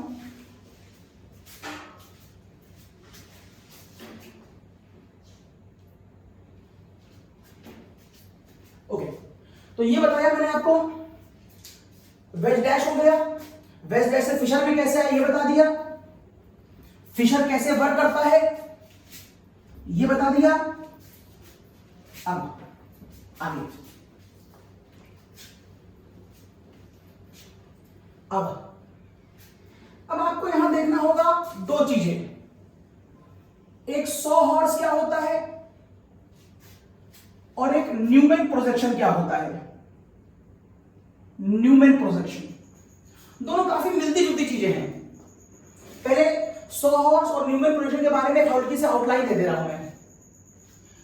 ये सारी चीजें सॉ हॉर्स की अगर मैं बात करूं तो किन्हीं 2 कार्बन को दिखाने का इसका अपना एक तरीका है। ये जिन 2 कार्बनों के स्ट्रक्चर को डिफाइन करना चाहता है 3D पर 2D बोर्ड पर डिफाइन करना है, लेकिन 3D स्ट्रक्चर पर। तो इस बॉन्ड को जो अभी पेन की तरह ऐसे है, ये सीधे ऐसे ना बना करके डायगोनल बनाता है। ये वाली बॉन्ड है, एक कार्बन यहां, एक कार्बन यहां। लेकिन केवल इतना ही नहीं करता है, ये पेन को सीधा ऐसे नहीं रखता है, थोड़ा सा इसको और इस तरीके से करता है कि आगे वाला पेन थोड़ा सा बोर्ड के बाहर आ जाए और पीछे वाला ये पेन ये बोर्ड के थोड़ा अंदर चला जाए। तो यार 2 काम करें हमने, एक तो इस बॉन्ड को थोड़ा सा मैंने टिल्ट कर दिया है और फिर थोड़ा सा दूसरा काम किया है। पॉइंट नंबर 1 टिल्ट किया, पॉइंट नंबर 2 आगे वाले पॉइंटर को आगे और पीछे वाले पॉइंटर को बोर्ड के पीछे ले गया। क्यों करा ऐसा? एक्चुअल में मैं इस डायग्राम को ऐसा करके इसके सारे एटम को एकदम खुलकर निखर कर देखना चाहता हूं, एकदम पार्टिकल टू पार्टिकल साफ दिखाई दे, इसलिए मैंने ऐसा करा। तो यहां पर ऐसा टिल्ट कर लिया, ये बाहर आ गया, ये अंदर चला गया है और इसके साथ कुछ एच लगे हुए हैं और मैंने ये एच यहां लगा दिए। अब आपके मन में एक बात यहां पर आ गई होगी कि साहब ये एच आपने कैसे लगाए हैं, इसकी ये क्या लोकेशन बनाई, तो समझिएगा। तो पॉइंट नंबर 1 तो मेरा काम हो गया है। आपको पहले एक बॉन्ड को, इस वाली लाइन को टेढ़ा करना था, दूसरा काम हुआ इसको बाहर इसको अंदर ले जाना था, 2 काम हो गए। ये बाहर चला गया है और ये अंदर चला गया है, ये काम हो गया। अब कुछ काम और समझिए। इसके जो किनारे के जो पॉइंटर है ना, यहां पर हम वाई बनाने की कोशिश करते हैं, वाई ठीक है, ये वाई है, ये वाई। लेकिन वाई बनाने के यहां बहुत से तरीके हैं। आप दो वाई सीधे बना सकते हैं, दोनों पॉइंटों के वाई, दोनों, ये वाई का मतलब है CS3 का प्रेजेंटेशन, आप CS3 का प्रेजेंटेशन, आप दोनों वाई उल्टे बना सकते हैं, ये भी मान्य है। आप एक वाई सीधा और एक वाई उल्टा बनाए, ये भी मान्य है। ये दोनों उल्टे हुए थे, ये मैंने, अच्छा ये एक सीधा और एक उल्टा बनाने को कहा मैंने, तो ये यूं बन गया। या एक वाई पहला सीधा दूसरा उल्टा है, अब की पहला वाला उल्टा कर दो और दूसरा वाला सीधा कर दो। देखिए, क्या इसके अलावा कोई और संभावना होगी? नहीं, बस यही है सॉहर्ट्ज की समरी, यही है। सॉहर्ट्ज समरी में पहला पॉइंट है जो कार्बन कार्बन की बॉन्ड है, उसको टेढ़ा कर दो। दूसरा पॉइंट है आगे वाले कार्बन को उठा के आगे ले आओ और पीछे वाले को पीछे ले जाओ।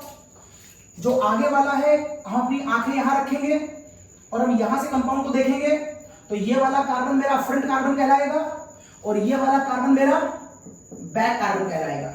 It is front carbon, it is back carbon. यहां पर एक वाई बनेगा, यहां पर एक वाई बनेगा, दोनों वाई सीधे हो सकते हैं, दोनों वाई उल्टे हो सकते हैं, एक सीधा एक उल्टा वगैरह वगैरह कुछ भी हो सकता है। अच्छा, अगर मैं यहां पर कुछ एंगल चेंज करने की बात कर लूं आपसे, तो आप किसी भी कायरल कार्बन, मान लो कार्बन कायरल है, मान लो आप किसी भी जगह पर अगर इसके एंगल को 180 डिग्री चेंज कर दें, यहां कुछ नहीं किया मैंने, तो ये लाइन एज इट इज जैसा वाई बना था वैसा बनाया कि छोड़ दो। अगर मैं ऊपर वाले को 180 डिग्री चेंज करता हूं, तो अभी मैंने लॉजिक दिया था आपको फिशर में कि 180 डिग्री चेंज करने पर कंपाउंड के कार्बन के नेचर में कोई बदलाव नहीं आता है। इसलिए अगर आप इसको 180 डिग्री बदल दें तो इसके नेचर में कोई बदलाव नहीं आएगा। अगर ये कायरल में आर है तो आर रहेगा, ऐसे तो ऐसे रहेगा। लेकिन क्या बदलाव आएगा? अगर आप 180 बदलेंगे तो ये पलट करके यहां चला जाएगा, ये पलट करके यहां चला जाएगा और ये वाला पलट कर यहां चला जाएगा। तो नेक्स्ट फिगर आ जाएगी एक एच ऐसे, एक एच ऐसे और एक एच ऐसे। आप यही काम यहां पर भी 180 पे कर सकते हैं। तो कुछ इस तरह का वर्किंग होता है 100 हॉर्स में। तो 100 हॉर्स के बारे में मोटी मोटी बातें बताई। अब न्यूमेन सुन लो और फिर दोनों को लिंकअप करते हैं। जब न्यूमेन की बात करते हैं, हटा दें, जब हम न्यूमेन की बात करते हैं तो न्यूमेन में हम फ्रंट कार्बन और बैक कार्बन को डॉट और गोले से दिखाते हैं। अगर मान लो मेरे पास ये CH3 और ये CH3 है और मैं इसको न्यूमेन से दिखाना चाहता हूं, तो फ्रंट कार्बन को एक पॉइंटर से और बैक कार्बन को एक गोले से दिखाया जाता है। ये आ गया फ्रंट, सॉरी ये आ गया बैक और ये आ गया फ्रंट। इसमें 2 फिगरें बनती है, आपने नाम सुने होंगे, फर्स्ट ईयर बताए गए हैं। एक स्टैगर्ड, एक स्टैगर्ड, जब इस सबके बीच 60 डिग्री का एंगल हो, किन सबके बीच? Dihedral angle. डाइहेड्रल क्यों? 2 हेड, तो एक ये है आपका फ्रंट कार्बन और ये है आपका बैक। अगर मैं उस बैक कार्बन के क्यों दिखा दूं, तो अब देखिए डाइहेड्रल एंगल दिखने लगा होगा आपको, इट इज 60 डिग्री। ये कहलाती है स्टैगर्ड फॉर्म, न्यूमैन की। अगर आप फ्रंट वाले को मत छेड़े, जैसे रखा है वैसे रखा रहने दें, लेकिन बैक वाले को 60 डिग्री घुमा दें, मतलब ये यहां और ये यहां, तो ये चला गया यहां, ये चला गया यहां और ये चला गया यहां, जिनके बीच अब डाइहेड्रल एंगल कितना हो गया, 0। इसे आप कहते हैं इसकी इक्लिप्स फॉर्म। आपको अच्छी तरह मालूम है यहां इनके बीच स्ट्रेन लगता है, इस स्ट्रेन को हम कहते हैं टॉर्शनल स्ट्रेन, इस स्ट्रेन को हम कहते हैं टॉर्शनल स्ट्रेन। टॉर्शनल स्ट्रेन में सारे स्ट्रेन आ गए, एंगल स्ट्रेन इसके बीच का, इसका इलेक्ट्रॉनिक क्लाउड, इसका इलेक्ट्रॉनिक क्लाउड, इसके इलेक्ट्रॉन को रिपेल करेगा, उसकी बात भी हो गई, और इसका हेड इसके हेड को रिपेल करेगा, उसकी बात भी हो गई। ये टॉर्शनल स्ट्रेन यहां मिनिमम होता है, स्ट्रेन कम होगा, एनर्जी कम होगी, स्टेबिलिटी ज्यादा होगी, और यहां पर हर तरह का स्ट्रेन बहुत ज्यादा होता है, इलेक्ट्रॉनिक स्ट्रेन भी, स्टैटिक हिंड्रेंस भी, कुल मिलाकर टॉर्शनल स्ट्रेन बहुत ज्यादा होता है। तो अगर आप इन दोनों का एनर्जी ग्राफ देखें, एनर्जी ग्राफ, तो इन मॉलिक्यूलों की अपनी कोई ना कोई एनर्जी तो होगी ही, जीरो नहीं मानता हूं, कोई ना कोई तो होगी ही, लेकिन अगर आप देखेंगे तो इसका एनर्जी ग्राफ टॉप पर होगा क्योंकि एनर्जी बहुत ज्यादा है, और इसका नीचे होगा इस तरह से। यहां पर कौन सी फिगर है, ये वाली है, और यहां पर लो एनर्जी पे कौन सी फिगर है, ये वाली है। अगर आप इसको फिर से घुमाएंगे और जब फिर से इक्लिप्स बनाएंगे तो फिर ऊपर चला जाएगा, फिर नीचे आएगा, फिर ऊपर चला जाएगा। आप हर 60 डिग्री घुमाते जाइए, इस तरह से इसके एनर्जी पे वेरिएशन आता रहेगा। तो ये बताया मैंने आपको न्यूमैन। अब खास बात, फिशर को वापस कैसे हम सी हॉर्स और न्यूमैन में दिखा सकते हैं, ये बता के मैं टॉपिक पूरा करूंगा अपना। देखिए कैसे मैं फिशर ले रहा हूं, ये मैंने फिशर ले लिया, ऊपर COH, नीचे COH, थोड़ा डिफरेंट कर दे रहा हूं, CH3, यहां OH, यहां H, यहां OH, यहां H। फिशर तक हम लोग आ चुके थे। मैंने आपको सबसे पहले वेज एंड डैश बताया, उसकी बातें बताई, फिशर बताया। अब मैं फिशर्स को लेके जाना चाहता हूं सोहर्स में, या फिशर को लेके जाना चाहता हूं मैं न्यूमैन में। तो चलिए क्या करूं कि मैं फिशर को न्यूमैन में या सोहर्स में ले जा सकूं। तो तरीका देखिए, आप इसमें यहां से फिगर को देखें, इसको ये आप मानेंगे अपना फ्रंट, ये आपका फ्रंट पोजीशन है, और यहां से आपकी ये बैक पोजीशन है, ये आपका बैक कार्बन है, फ्रंट और बैक। बस एक बात ध्यान रखिएगा, जो फिशर होता है वो बाय डिफॉल्ट, बड़ी खास मैं बता रहा हूं, किताबों में कहीं लिखी नहीं है, जो फिशर होता है कहीं किताबों में नहीं लिखी हुई, देखिएगा जो फिशर होता है ये बाय डिफॉल्ट इक्लिप्स होता है। बस यही बड़ी खास बात है। ये बात अगर आपको याद आ गई कोई दिक्कत नहीं होगी। अब आपको फिशर हमेशा बाय डिफॉल्ट इक्लिप्स होता है, और इक्लिप्स किसमें पाया जाता है, इक्लिप्स न्यूमैन में पाया जाता है। इसलिए सबसे पहले आप इसको न्यूमैन में ले जाइए। अगर आप इसको न्यूमैन में ले जाते हैं तो एक फ्रंट कार्बन और एक बैक कार्बन, फ्रंट में नहीं इधर बना है, नीचे वाला फ्रंट होगा, तो जो जैसा है वैसा बना दो। एक CH3 नीचे गया है, ये CH3 नीचे आया है, एक OH इधर गया है, एक H इधर गया है, Y बता था Y बनता है, तो यहां पर एक Y, इधर OH गया और इधर Y, एक H गया। अब ऊपर वाले पे आओ, ये बैक का कार्बन है, जिधर H है उधर बनाओ, जिधर OH उधर बनाओ, लेकिन ध्यान रखना इक्लिप्स बनाना है, स्टैगर्ड नहीं, इक्लिप्स। लिहाजा आपको एंगल के ऊपर एंगल ले जाना पड़ेगा। देखिए ये गया, देखिए ये गया ऐसे, तो H गया इस तरफ की ओर, OH चला गया इसके ऊपर, लेकिन अब आप COH को ऊपर नहीं बना सकते। अगर आप COH को ऊपर बना देंगे तो इक्लिप्स कहां आएगा, जबकि मैं कह रहा हूं कि फिशर हमेशा बाय डिफॉल्ट इक्लिप्स होता है। तो इक्लिप्स के रूल को फॉलो करने के लिए आप इस वाले COH को नीचे करके दिखाएंगे। ये देखिए, इट इज योर इक्लिप्स। ये फ्रंट वाला, ये फ्रंट कार्बन से, फिर बैक का दिखाया। किसी भी तरह इक्लिप्स बनाना है, इक्लिप्स का मतलब है इसके बीच एंगल कितना होना चाहिए, 0 डिग्री। Yes, then what? अब अगर आप इस इक्लिप्स फिगर को स्टैगर्ड करना चाहें तो आप इसे स्टैगर्ड में कन्वर्ट कर सकते हैं। चलिए देखें कैसे करते हैं। अगर मैं चाहूं तो इसे स्टैगर्ड करने के लिए जो फ्रंट कार्बन है मैं उसमें कोई चेंज नहीं करूंगा, फ्रंट में कोई चेंज नहीं, एक H इधर, एक OH इधर, एक CH3 नीचे, और बाकी को उठाकर मैं 60 डिग्री में बदल देता हूं, 60 डिग्री रोटेट कर देता हूं, 60 डिग्री, ये 60 डिग्री नीचे आएगा, ये नीचे आएगा यहां, तो ये यहां से कहीं बन जाएगा H, ये वाला COH हल्का सा आगे चला जाएगा, ये आ गया COH, और ये वाला OH हल्का सा आगे चला जाएगा, it is your staggered form, ये आपकी स्टैगर्ड है। तो मैं फिशर तक पहुंच गया था, फिशर पे मैंने इक्लिप्स का लॉजिक लगाया, बाय डिफॉल्ट फिक्स होता है, मैंने इक्लिप्स बनाया और इक्लिप्स मैंने स्टैगर्ड बनाया। अब अगर आप इस स्टैगर्ड को वापस फिशर में लेना चाहें, इसको तो फिशर में ले आएंगे आप आराम से, वो दिखाई दे रहा है, जैसे गए थे वैसे वापस आ गए। लेकिन अगर आप स्टैगर्ड को फिशर में लाना चाहें तो ला सकते हैं, कोई थ्योरेटिकल लॉजिक नहीं है, बुक में कहीं नहीं लिखा हुआ कैसे ला सकते हैं। बुक में कहा गया है कि अगर आपको स्टैगर्ड को यहां पर लाना है तो पहले आप इक्लिप्स में लाइए, इसको वापस इसमें लाइए, और फिर यहां से इसको इसमें वापस लाइए। लेकिन मैं ट्रिक बताता हूं आपको जिससे आप सीधे यहां से यहां पर आ सकते हैं। कैसे? आप एक काम करिए, जो आपका फ्रंट का कार्बन है उसको देख करके ये लाइन तो खींचनी आपको आती है, जो फ्रंट वाला है उसमें नीचे वाले को नीचे रहने दो, राइट वाले और लेफ्ट वाले को जो जहां था वहीं रहने दो, इसमें जो ऊपर आ गया है उसको ऊपर रहने दो। बस हल्का सा बदलाव ध्यान रखिएगा, इसका जो राइट और लेफ्ट होगा, किसका? बैक कार्बन का, इसमें जो बैक कार्बन का राइट और लेफ्ट होगा उसको स्विच ओवर कर दिया जाएगा। बस इतनी खास बात है, ये ट्रिक है, अदरवाइज आपको वापस आना पड़ेगा। तो आप इसको स्विच ओवर कर दें तो H यहां आ जाएगा और COH यहां पर आ जाएगा। ये देखिए, ये फिगर आएगी, ये फिगर आएगी, ये फिगर आएगी। अब आपको ये फिगर और ये फिगर अलग अलग लग रही है क्या?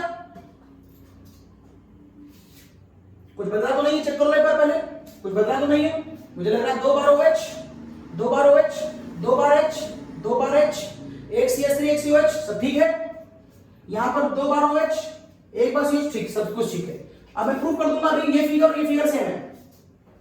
तो फिलहाल मेरे पास फिशर था, फिशर को बाय डिफॉल्ट इक्लिप्स कहा, इक्लिप्स से मैं यहां पर आया, इसको मैंने स्टैगर्ड कहा और स्टैगर्ड से मैं यहां पर आया।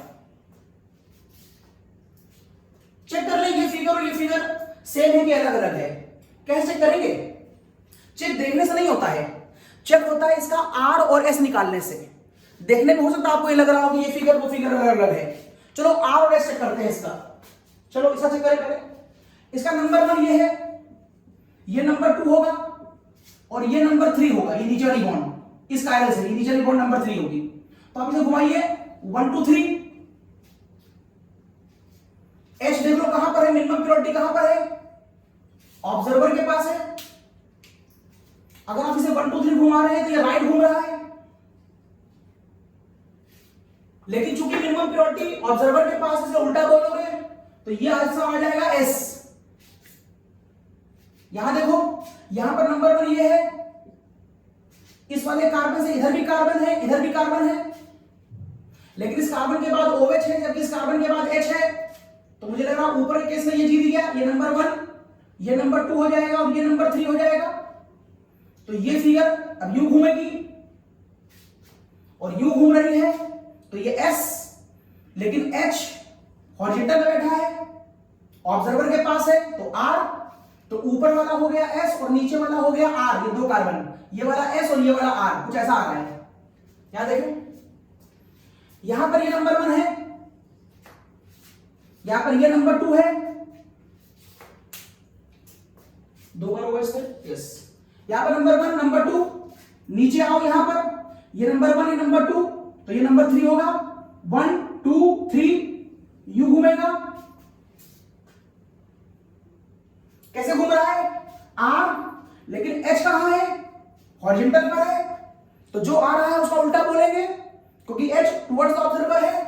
आ रहा है R, बोलोगे क्या? S। यहां देखो इस वाले कार्बन पर नंबर 1 यही मानोगे, ये नंबर 2 हो सकता है कि नहीं, चेक करो। इस वाले पॉइंट पे इधर भी कार्बन है, इस पॉइंट पे इधर भी कार्बन है, तो कार्बन कार्बन तो बराबर हो गया। लेकिन इसके बाद आपको O मिलेगा, जबकि इसके बाद आपको H मिलेगा, तो ये 1, ये 2 और ये 3 बोलना पड़ेगा। और यदि ऐसा हुआ तो आपको ये फिगर यू घुमानी पड़ेगी। अगर ये फिगर यू घूमी तो ये तो H घूम रहा है, लेकिन H हॉरिजॉन्टल में बैठा है, इसलिए हम इसे क्या बोलेंगे, R। ये देखिए नीचे वाला R, ऊपर वाला S। ये फिगर और वो फिगर सेम है, देखने में भले डिफरेंट लग रही थी, लेकिन नॉर्मल नेचर दोनों का सेम है। तो इस तरीके से मैं वेज एंड डैश से फिशर आया, और फिशर से इक्लिप्स गया, इक्लिप्स से स्टैगर्ड गया, और स्टैगर्ड से वापस में फिर से फिशर पर आ गया, और ये प्रूव कर दिया ये सारा प्रोसेस डिट्टो एक ही जैसा है, कोई फर्क नहीं है। तो बस आज का लेक्चर ही समाप्त करते हैं, और नेक्स्ट लेक्चर में हम आपको बताएंगे 100 हॉर्स के बारे में। इसको यहां नहीं ले रहे हैं, ऑलरेडी लेक्चर काफी लंबा हो गया है, तो 100 हॉर्स की बात हम नेक्स्ट पे करते हैं। टाटा बाय बाय।